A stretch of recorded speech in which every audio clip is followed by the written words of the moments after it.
உலகெங்கிலும் நடக்கும் முக்கிய நிகழ்வுகளை குறுஞ்செய்தி வடிவத்தில் தெரிந்து கொள்ள ஆதன் செயலியை டவுன்லோட் செய்யுங்கள். ஆதன் செயலியை டவுன்லோட் செய்ய டிஸ்கிரிப்ஷனில் உள்ள லிங்கை கிளிக் செய்யவும்.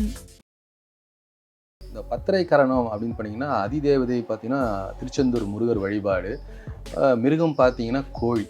பத்திரை கரணத்தில் பிறந்திருக்காங்க அப்படின்னு சொன்னால் இவங்களுடைய வம்சாவளியில் யாரோ முருகர் வழிபாடு தொடர்ந்து பண்ணியிருக்காங்கன்னு அர்த்தம். அந்த வழிபாடு நின்று போயிருக்கு அப்படின்றதும் அர்த்தம்.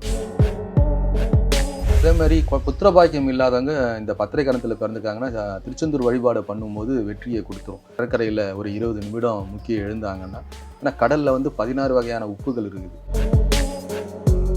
பத்திரை கணத்தில் பிறந்தவங்க வந்து இந்த மந்திரிக்கிற தன்மை அதிகமாக இருக்கும். விஷம் முறிவை நீக்கிற குணம் வந்து இந்த பத்திரை கணத்தில் பிறந்தவங்களுக்கு ஈஸியாக வந்துடும். மந்திரிச்சு கொடுக்குறது, உபதியால் மந்திரிச்சு கொடுக்குறது, தாயத்து மந்திரிச்சு கொடுக்குறது. அக்னி காரணமாக இருக்குது அப்படின்னா பையன் தண்ணி கொடுத்தனும் போயிடுவான்னு தாராளமாக சொல்லிடலாம். ஸோ அவங்க கூட்டு குடும்ப வாழ்க்கையை விரும்புறது இல்லை. இவங்களுக்கு வந்து அடாவடித்தனமாக பேசுறது, பஞ்சாயத்து கூப்பிடுறது, இவங்களெல்லாம் கூட்டிகிட்டு போனால் வெற்றி தான். நாகவ கரணம், இந்த கரணம் பார்த்தீங்கன்னா ராகு பார்த்தீங்கன்னா விஷ ராகு. இவங்க யாருக்கு கட்டி கொடுத்தாலும் வாழ்ந்துருவாங்க, ஆனால் அளவுக்கு மீறி போகும்போது விஷத்தை கக்க ஆரம்பிச்சிருவாங்க. முக்கிய தகவல்களை உடனுக்குடன் தெரிந்து கொள்ள ஆதன் செயலியை டவுன்லோட் செய்யுங்கள். டவுன்லோட் லிங்க் டிஸ்கிரிப்ஷனில் உள்ளது. ஆதன் ஆன்மீக நேயர்களுக்கு வணக்கம். நம்ம ஆன்மீகம் சேனல்ல தொடர்ந்து ஆன்மீகம் ரீதியாக நிறைய தகவல்களை தெரிஞ்சுக்கிட்டும் பார்த்துக்கிட்டும் வரோம். அதன் மூலம் நிறைய தீர்வுகள் நமக்கு கிடைச்சிருக்கு. அந்த வகையில இன்னைக்கு நம்ம கூட இணைஞ்சிருக்கிறாங்க பிரசன்ன ஜோதிடர் மற்றும் ஜோதிட ஆச்சாரியா ஆனந்தவேல் அவர்கள். வாருங்கள் பேசுவோம். வணக்கம் சார். அனைவருக்கும் வணக்கம் சார். இப்போ பார்த்தீங்க அப்படின்னா பொதுவாக ஜாதகத்தில் பார்த்தீங்கன்னா நிறைய கட்டங்கள் இருக்கும், நிறைய விஷயங்கள் சொல்லுவாங்க. முக்கியமாக இல்லை கர்ணம் அப்படின்ற ஒரு விஷயம் வந்து இப்போ அதிகமாக பேசப்பட்டுக்கிட்டு வருது. முதல்ல கர்ணம்னா என்ன, அதை எப்படி தெரிஞ்சுக்கிறது, கர்ணம் என்பது ரொம்ப அவசியமா? பத்திரை கரணம், இந்த பத்திரை கரணம் அப்படின்னு பார்த்தீங்கன்னா அதிதேவதை பார்த்தீங்கன்னா திருச்செந்தூர் முருகர் வழிபாடு, மிருகம் பார்த்தீங்கன்னா கோழி. பத்திரை கரணத்தில் பிறந்திருக்காங்க அப்படின்னு சொன்னால் இவங்களுடைய வம்சாவளியில் யாரோ முருகர் வழிபாடு தொடர்ந்து பண்ணியிருக்காங்கன்னு அர்த்தம். அந்த வழிபாடு நின்று போயிருக்கு அப்படின்றதும் அர்த்தம்.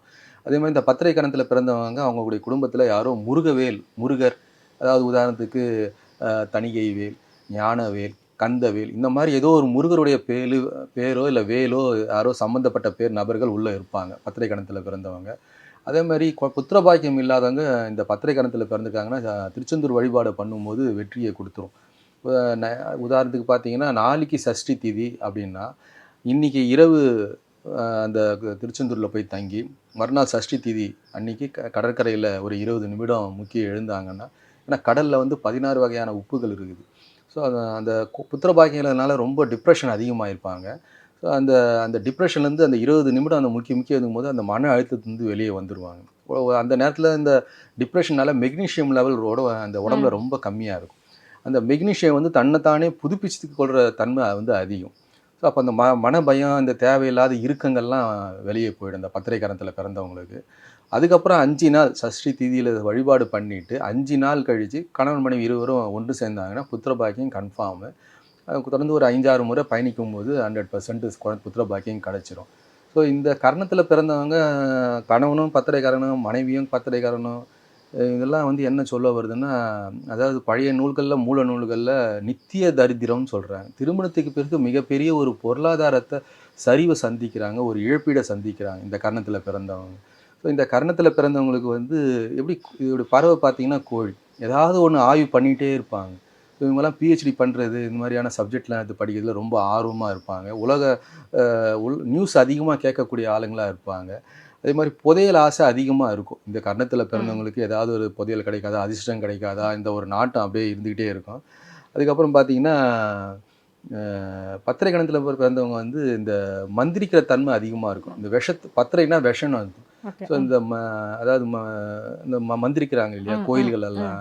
ஸோ அந்த மாதிரி பத்திரை கணத்தில் பிறந்தவங்களுக்கு அது ரொம்ப ஈஸியாக வரும். அந்த மந்திரிச்சு தந்தால் வெற்றி அடைய கொடுத்துருவாங்க. விஷம் முறிவை நீக்கிற குணம் வந்து இந்த பத்திரை கரணத்தில் பிறந்தவங்களுக்கு ஈஸியாக வந்துடும். மந்திரிச்சு கொடுக்குறது, உபதியால் மந்திரிச்சு கொடுக்குறது, தாயத்து மந்திரிச்சு கொடுக்குறது. அந்த விஷம், இந்த விஷத்தை முறிச்சு கொடுக்குற கோயிலை பூசாரி, குருக்கள் இதெல்லாம் அவங்க மந்திரிச்சு கொடுக்கும்போது அது வெற்றி கொடுக்குது. ஸோ இந்த கரணத்தில் பிறந்தவங்க அதிகமாக அதில் ஈடுபாடு அதிகமாக இருக்கும். அது வெற்றியும் அடையுது அவங்களுக்கு. அதாவது சகுனி கரணம், பேர்லேயே பார்த்தீங்கன்னா சகுனி. ஸோ இந்த கர்ணத்தை பார்த்தீங்கன்னா கிரகம் பார்த்தீங்கன்னா சனி கிரகமாக வருவாங்க. விலங்கு பார்த்தீங்கன்னா பறவை. இந்த கரணத்தில் பிறந்தவங்க வந்து கூட்டு கூட்டு குடும்ப வாழ்க்கையை விரும்புறது இல்லை. ஒரு வரன் வருது, பெண் வந்து சகுனி காரணமாக இருக்குது அப்படின்னா, உன் பையன் தனி கொடுத்தனும் போயிடுவான்னு தாராளமாக சொல்லிடலாம். ஸோ அவங்க கூட்டு குடும்ப வாழ்க்கையை விரும்புறது இல்லை. சகுனி கரணத்தில் பிறந்தவங்க கூட்டு குடும்ப வாழ்க்கையே பிரிக்கிறதில்ல. இவங்க பேசல எப்பவுமே ஒரு மாயாஜாலம் இருந்துக்கிட்டே இருக்கும். அதாவது உள்குத்து இருக்கும். நம்ம சொல்ல மெட்ராஸ் பாஷையில் சொல்லும்போது உள்குத்துன்றாங்க இல்லையா? அதாவது வந்து பேச்சிலே ஒரு நாசுக்காக வெளிப்படுத்துறது, அதை காயப்படுத்துகிற மாதிரி பேசுகிறது. இவங்களுக்கு வந்து அடாவடித்தனமாக பேசுகிறது, பஞ்சாயத்து கூப்பிட்றது, இவங்கெல்லாம் கூட்டிகிட்டு போனால் வெற்றி தான் இந்த சகுனி கரணத்தில் பிறந்தவங்களுக்கு. அதே மாதிரி வந்து அடகு வைக்கிறது, திருப்பி அடகு வச்ச நகையை திருப்பி மீட்டுறது, வட்டி கட்டுறது, இது திரும்ப திரும்ப இந்த செயல்பாடு இந்த கன்னத்தில் பிறந்தவங்களுக்கு அதிகமாக இருக்கும். அதே மாதிரி இவங்க கருப்பு துணி அணிஞ்சிக்கிட்டு திருநள்ளாறு போய் வழிபட்டாங்கன்னா கர்மா பின்னாடியே தொடர்ந்து வரப்போகுதுன்றது அர்த்தம். அதே மாதிரி வந்து இனிப்பு பொங்கல் தானம் கொடுக்கலாம் சனிக்கிழமையில். அதே மாதிரி காலையில் சகுனிக்காரன் அன்னைக்கு வடித்த சாதத்தில் எள்ளு கலந்து காக்காய்க்கு உணவாக வைக்கலாம். ஸோ இதெல்லாம் வந்து அந்த கருணாநாதன் வழிபாடு பண்ணுறது சிறப்பு. அதே மாதிரி கிரகம் வந்து சனி கிரகமாக இருக்கிறதுனால காலபைரவர் வாகனத்துக்கு உணவு கொடுக்கலாம். இதெல்லாம் ரொம்ப சிறப்பை கொடுக்கும். மருந்து சாப்பிட உகந்த நாள், இந்த நாளில் சேர்ந்தெடுக்கிறது நல்லது. கருணநாதன் நாகவ கரணம். இந்த கரணம் பார்த்தீங்கன்னா ராகு பார்த்தீங்கன்னா விஷ ராகு. இந்த கரணத்தில் பிறந்தவங்க வந்து இவங்க யாருக்கு கட்டி கொடுத்தாலும் வாழ்ந்துருவாங்க. ஆனால் அளவுக்கு மீறி போகும்போது விஷத்தை கக்க ஆரம்பிச்சிருவாங்க. ஸோ இந்த கரணத்தில் பிறந்தவங்க பார்த்தீங்கன்னா குதிரையை ரொம்ப பிடிக்கும். குதிரை படம், 7 குதிரை பூட்டிய இதெல்லாம் அவங்களுக்கு ரொம்ப பிடிக்கும். அப்போ இந்த கர்ணத்தில் பிறந்தவங்க இப்போ லேடிஸாக இருந்துச்சுன்னா அந்த குதிரை முடி போட்ட அலங்காரம், சிகை அலங்காரம் செஞ்சுப்பாங்க. அதிகமாக அந்த டிசைன் இது வைப்பாங்க. இந்த தென்னை ஓலை, இந்த தோரணம்லாம் வாசலில் கட்டி வைப்பாங்க கிராமங்களில். அதனால் இந்த சர்ப்ப தோஷத்தை கட்டுப்படுத்துகிற விதமாக அந்த ராகவ கரணம் இருக்கும். மொத்தம் 27 வகையான சர்ப்பம் இருக்குது. அது மாதிரி இவங்க வந்து விஷயத்தை தேடுறதுல ரொம்ப ஆர்வம் அதிகமாக இருக்கும். இவங்களுக்கு வந்து புகழ்ச்சி ரொம்ப பிடிக்கும். இந்த கர்ணத்தில் பிறந்தவங்க நாகராஜன் வழிபாடு பண்ணுறது ரொம்ப சிறப்பு. அதே மாதிரி நம்ம இவங்க பேசும்போதே பார்த்தா தெரியும், வெட்டிடுவேன், குத்துருவேன், அடிச்சேன்னா வந்து சாவச்சு போட்டு இவங்க இந்த மாதிரி தொடர்ந்து ஏதாவது பேசிகிட்டே இருக்காங்கன்னா இவங்க ஏதோ நாகவ கர்ணத்தில் பிறந்திருக்கிறாங்க. ஒரு குலத்தையே அறுக்கிற செயல்பாடு செய்ய போகிறாங்கன்னு அர்த்தம். இந்த வார்த்தை ஜாலத்திலே நமக்கு தெரியும். இவங்களுக்கு பாம்பை கண்டா ரொம்ப பிடிக்கும். இந்த தொழிலில் ஈடுபடுறவங்க பாம்பை பிடிக்கிறது, இந்த கரணத்துலலாம் யார் இருப்பாங்கன்னா நாகவ கரணத்தில் இருக்கிறவங்க தான் அதிகமாக இருப்பாங்க. பேச்சு திறமை அதிகமாக இருக்கும். அதாவது மத போதகர், இந்த சர்ச்சு ஃபாதிரியார், ஆன்மீக சொற்பொழிவாளர்கள் இந்த கன்னத்தில் அதிகமாக இருக்கக்கூடியவங்க. ஸோ நாகராஜன் வழிபாடு தொடர்ந்து பண்ணுவது சிறப்பு. அதே மாதிரி பால் பாயாசம், கற்கண்டு பாயாசம், அதாவது அது வந்து தானமாக கொடுக்கும்போது அந்த சர்ப்பம் விலக ஆரம்பிச்சிடும். ஸோ இந்த கன்னத்தில் பிறந்தவங்க வந்து நாகராஜனை வழிபாடு பண்ணுறது, சர்ப்பதோஷ வழிபாடு பண்ணுறது ரொம்ப சிறப்பை கொடுக்கும். அடுத்தது பார்த்திங்கன்னா சதுர்பாதம். இதோடைய மிருகம் பார்த்தீங்கன்னா நாய், கிரகம் பார்த்தீங்கன்னா செவ்வாய். ருத்ரருக்கு தேன் வச்சு இப்போ நம்ம வழிபாடு பண்ணும்போது தேவையில்லாத மனபயம், மரண பயம் ருத்ரருக்கு தேன் வச்சு வழிபாடு பண்ணுறது மரண பயம், மனபயம் இதெல்லாம் நீங்கிடும். அதே மாதிரி வந்து அதாவது ருத்ரருக்கு வந்து அதாவது கோயிலில் இருக்கிற காலபைரவர் வந்து சாத்வீகமானவர், அமைதியான. இந்த ருத்ரர் வந்து ஆக்ரோஷமானவர். ஸோ அந்த ருத்ரருடைய தேன் வச்சு வழிபாடு பண்ணும்போது நமக்கு ஒரு சிலர்லாம் கேட்பாங்க, சார் ஒரு மாதிரி மரண பயமாக இருக்குது, மனபயம் அதிகமாக இருக்குது அப்படின்னா தேன் வச்சு வழிபாடு பண்ணாங்கன்னா இந்த கருணாதன் வெற்றியை கொடுத்துருவார், மனபயம் நீக்கிடுவார், மனபயத்தை போக்கிடுவார். இவர்களுக்கு பணத்தின் மீது கவலை இருக்காது, அடுத்தவர்களை பற்றியும் கவலைப்பட மாட்டாங்க, அச்சீவ்மெண்ட்டை குறிக்கோள் வந்து அடையவே மாட்டாங்க. என்ன குறிக்கோளோ அதை அடைய மாட்டாங்க. அதே மாதிரி வந்து ஒரு சிலர் இந்த இண்டஸ்ட்ரியில் வேலை பார்ப்பாங்க, 4 மாதம் சம்பளம் பாக்கியாக இருந்தாலும் சம்பளம் வாங்காமல் வேலை செய்கிற ஆள் யாருன்னு பார்த்தா இந்த கன்னத்தில் பிறந்தவங்க அதிகமாக இருப்பாங்க. நிறைய பேர் கேள்விப்படுறாங்க, 3 மாதமாக முதலாளி பாக்கி, சம்பளமே போன வருஷம் சம்பளமே இப்போ தான் வாங்குறேன்னுவாங்க. அது சம்பளம் வாங்காமலே உழைக்கக்கூடிய ஆளுங்க யாருன்னு பார்த்தீங்கன்னா இந்த சதுர்பாதத்தில் பிறந்தவங்க அதிகமாக இருக்கக்கூடியவங்க.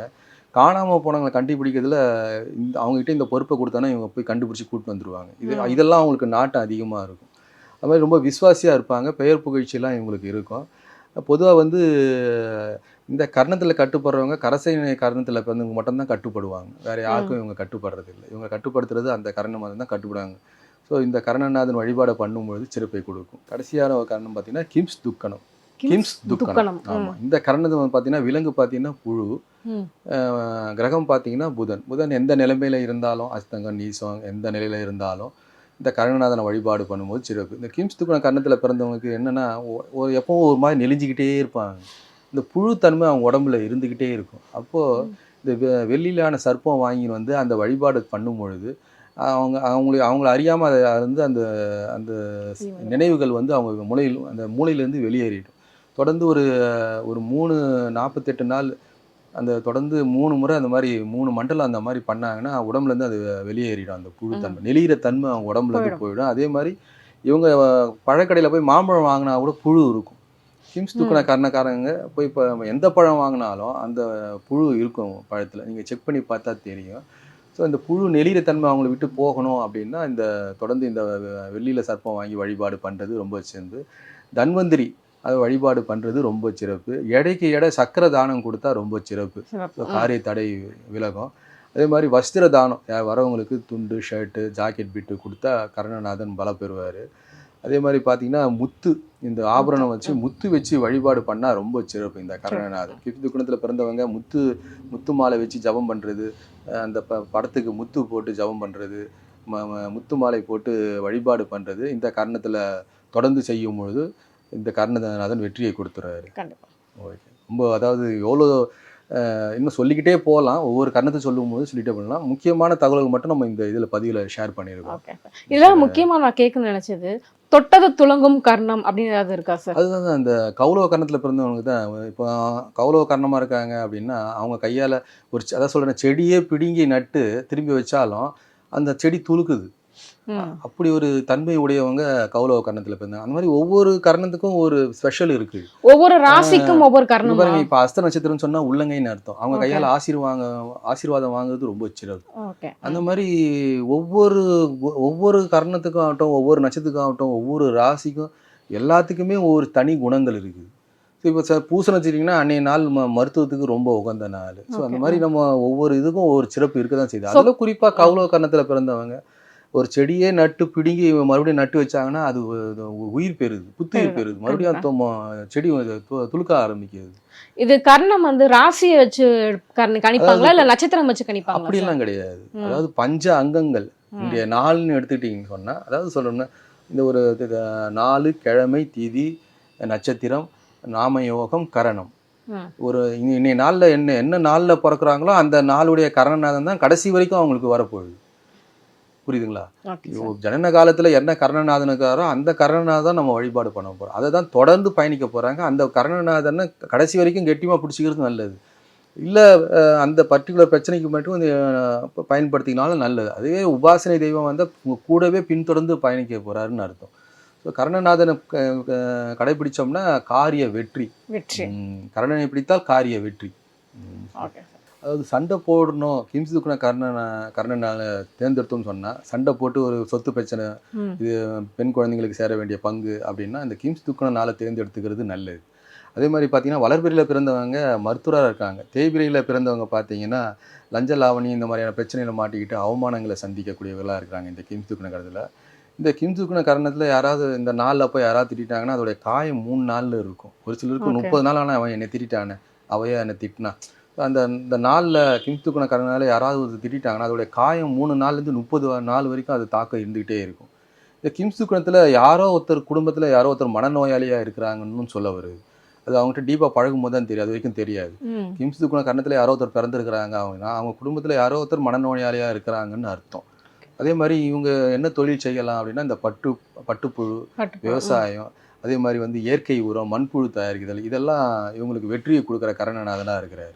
ஸோ இந்த கர்ணத்தில் பிறந்தவங்க இந்த வழிபாடுகளை செய்யும் போது அடுத்த கட்ட நிலைமைக்கு போகிறாங்க.